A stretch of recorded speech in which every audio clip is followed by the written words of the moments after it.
Okay, some sad entertainment news to report. Legendary lead guitarist in Kiss, Ace Frehley, has died at the age of 74.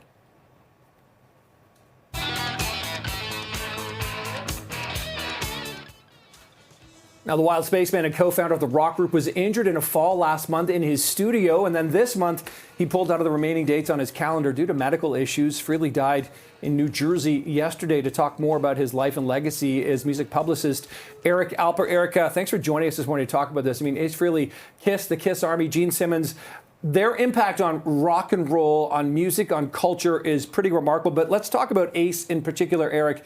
He was a driving force behind Kiss just as much as Gene Simmons. Mm-hmm. Yeah, not only was Ace one of the founding members of the band, but, you know, when Kiss released their first two albums, it didn't necessarily blow up the world. It was their next album, a live album called Alive, that was released in 1975, 50 years ago, actually. That's when they started to get really, really big. And a big part of that live album was Ace's guitar. Mm-hmm. For the first time, a whole new generation of kids and teenagers got to hear what a rock and roll guitar had sounded like, because it's been a while since that happened with, say, Led Zeppelin or the Beatles breaking up. So you have not only four guys in costume, in these amazing makeup abilities.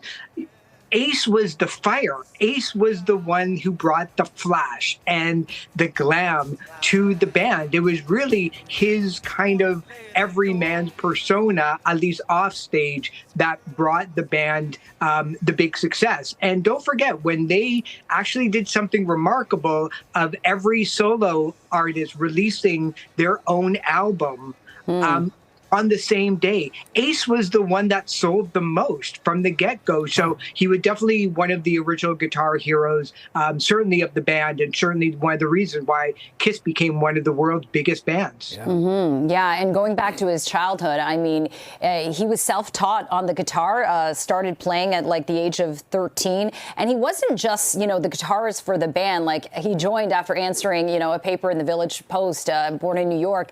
But talk about like how special that is, that he kind of created that spaceman persona and contributed to, you know, writing some of the songs and also taking the lead in the vocals sometimes.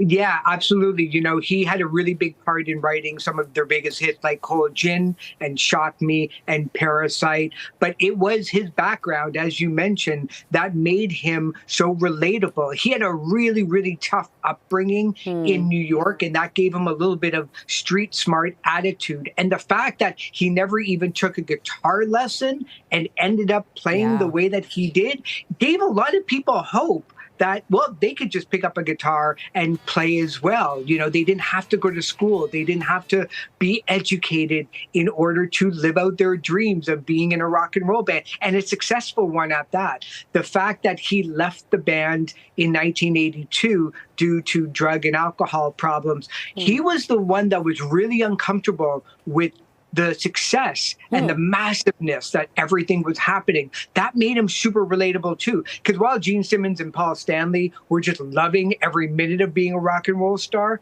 Ace was a little bit kind of weary about it. And that made him very personable to the fans who were like, yeah, maybe, you know, there is a little bit of a downside to all of this success.